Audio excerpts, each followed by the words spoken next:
Assalamualaikum warahmatullahi wabarakatuh. Perkenalkan, nama saya Ilma Wahida Ainur Rahmah dari kelas 10 MIPA 1 SMA Negeri 1 Bengkayang. Pada video kali ini saya akan membahas materi persiapan kompetisi Sains Nasional KSN 2022 bidang astronomi tentang hukum gerakan planet Kepler.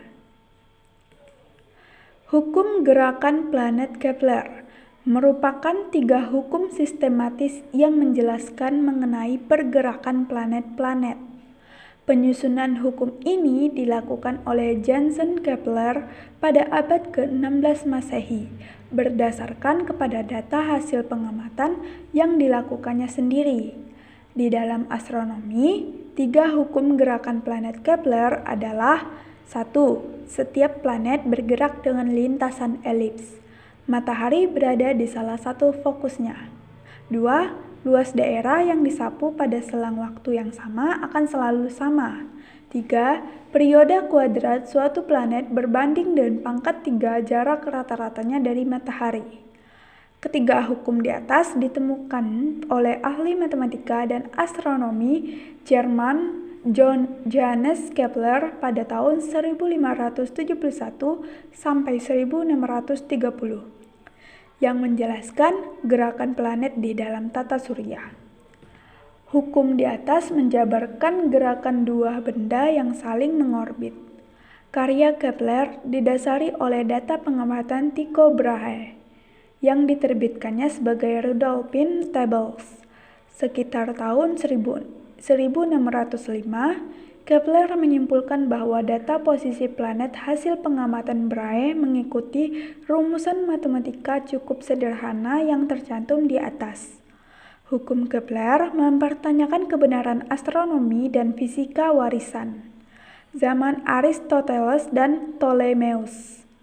Ungkapan Kepler bahwa bumi berada sekeliling berbentuk elips dan bukannya epicycle, dan membuktikan bahwa kecepatan gerak planet bervariasi, mengubah astronomi dan fisika hampir seabad kemudian. Isaac Newton mendeduksi hukum Kepler dari rumusan hukum karyanya, hukum gerak dan hukum gravitasi Newton, dengan menggunakan Euclidean geometri klasik. Pada era modern, hukum Kepler digunakan untuk aproksimasi orbit satelit dan benda-benda yang mengorbit matahari, yang semuanya belum ditemukan pada saat Kepler hidup, contoh planet luar dan asteroid. Hukum ini kemudian diaplikasikan untuk semua benda kecil yang mengorbit benda lain yang jauh lebih besar, walaupun beberapa aspek seperti gesekan atmosfer, contoh gerakan di orbit rendah, atau relativitas, contoh proses perihelion Merkurius, dan keberadaan benda lainnya dapat membuat hasil hitungan tidak akurat dalam berbagai keperluan.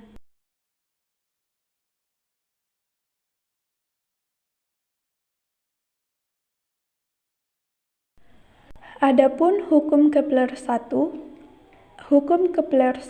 menjelaskan tentang bagaimana bentuk lintasan orbit planet-planet. Bunyi dari hukum ini yaitu lintasan setiap planet ketika mengelilingi matahari berbentuk elips, di mana matahari terletak pada salah satu fokusnya. Dari model lintasan planet di samping diperlihatkan berbentuk elips yang mengelilingi matahari. Matahari berada pada salah satu titik fokus yang ditandai dengan F1 dan F2.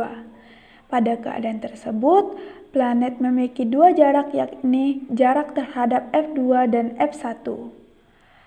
Jika planet berada pada jarak terjauh matahari, yaitu sebelah kanan F1, maka pada saat itu berada pada titik aphelion.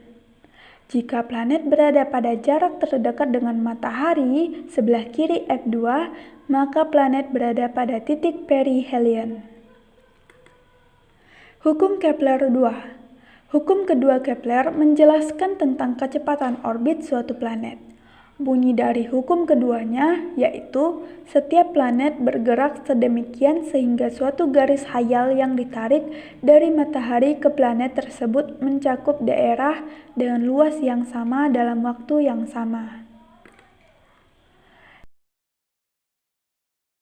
Dan yang terakhir adalah hukum Kepler ketiga.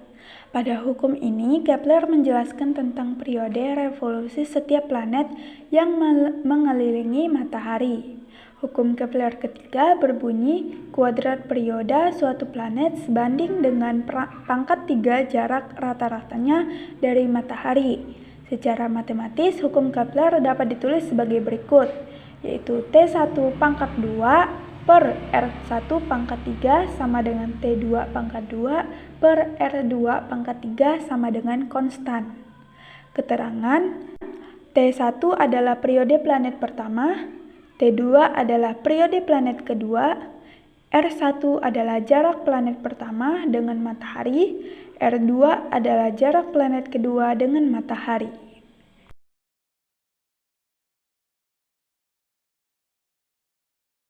Sekian dari pembahasan materi saya ucapkan terima kasih.